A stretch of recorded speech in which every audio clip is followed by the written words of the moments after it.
दोस्तों, यह एक ऐसी कहानी है जो आपके दिल की धड़कनों को तेज कर देगी। इसे देखने के बाद रात को सोने से पहले आपको सोचने पर मजबूर कर देगी। भूतिया हवेली का रहस्य। दोस्तों, गांव के पास एक पुरानी हवेली थी जिसे लोग काली हवेली के नाम से जानते थे। इस हवेली की खासियत थी कि जो भी उसमें रात बिताने गया वो या तो वापस नहीं लौटा या फिर लौटा तो पूरी तरह बदल चुका था। किसी को नहीं पता था कि इस हवेली के अंदर ऐसा क्या था जो लोगों को अपनी चपेट में ले लेता था। रामू, गांव का सबसे निडर लड़का, हमेशा से इस हवेली के बारे में सुनता आ रहा था। एक दिन उसने ठान लिया कि वह वहां जाकर रहस्य का पता लगाएगा।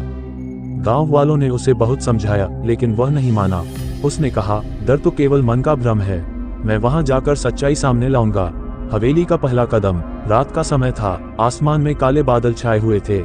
हवेली के पास पहुंचते ही रामू ने महसूस किया कि हवा अचानक ठंडी हो गई। उसके कदम भारी लगने लगे, लेकिन उसने हिम्मत नहीं हारी।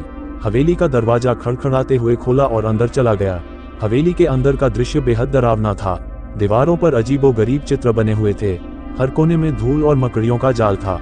अचानक एक ठंडी हवा का झोंका आया और दरवाजा अपने आप बंद हो गया। रामू चौंक गया, लेकिन उसने खुद को संभाला और आगे बढ़ा।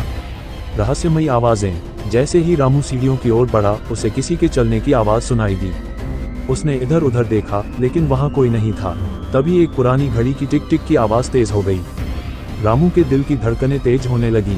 वह समझ गया कि यहाँ कुछ अजीब हो रहा है। वह धीरे धीरे सीढ़ियों पर चढ़ने लगा। ऊपर पहुंचकर उसने देखा कि एक कमरा हल्की रोशनी से जगमगा रहा था। उसने दरवाजा खोला तो देखा कि वहां एक पुरानी किताब रखी हुई थी। उस किताब पर खून के धब्बे थे और वह अपने आप पलट रही थी। भयानक अतीत। रामू ने जैसे ही किताब को हाथ में लिया, उसे एक झटका सा महसूस हुआ। उसके सामने एक दृश्य प्रकट हुआ।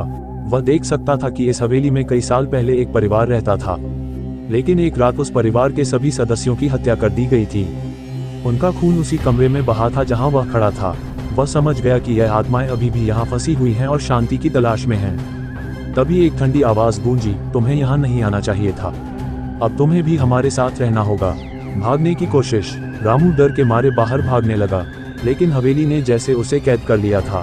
हर दरवाजा बंद हो चुका था। खिड़कियों से बाहर अजीब चेहरों की झलक दिख रही थी। हर कोने से फुसफुसाहटें सुनाई दे रही थीं। अचानक एक परछाई उसके सामने आई। वह एक महिला की आत्मा थी जिसकी आंखें लाल थीं और चेहरा विकृत था। उसने रामू से कहा, तुमने हमारी नींद में खलल डाली है, अब तुम्हें इसका खामियाजा भुगतना होगा। रामू ने हिम्मत जुटाई और किताब को वहीं छोड़कर एक खिड़की तोड़ दी। वह जैसे तैसे बाहर कूद गया और गांव की ओर भागा। अंतहीन डर। जब वह गांव पहुंचा तो उसने गांव वालों को सब कुछ बताया, लेकिन किसी ने उसकी बात पर विश्वास नहीं किया। अगले दिन से रामू के व्यवहार में बदलाव आने लगा।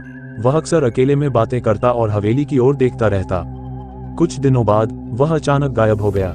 लोग कहते हैं कि वह हवेली की आत्माओं का शिकार हो गया और अब वह भी उन आत्माओं में शामिल हो चुका है। काली हवेली का रहस्य आज भी अनसुलझा है। क्या आप हिम्मत करेंगे? अगर आप भी कभी इस हवेली के पास जाएं, तो सोचिएगा कि क्या आप वहां कदम रखने की हिम्मत करेंगे, क्योंकि वहां का अतीत आपको छोड़ने वाला नहीं है।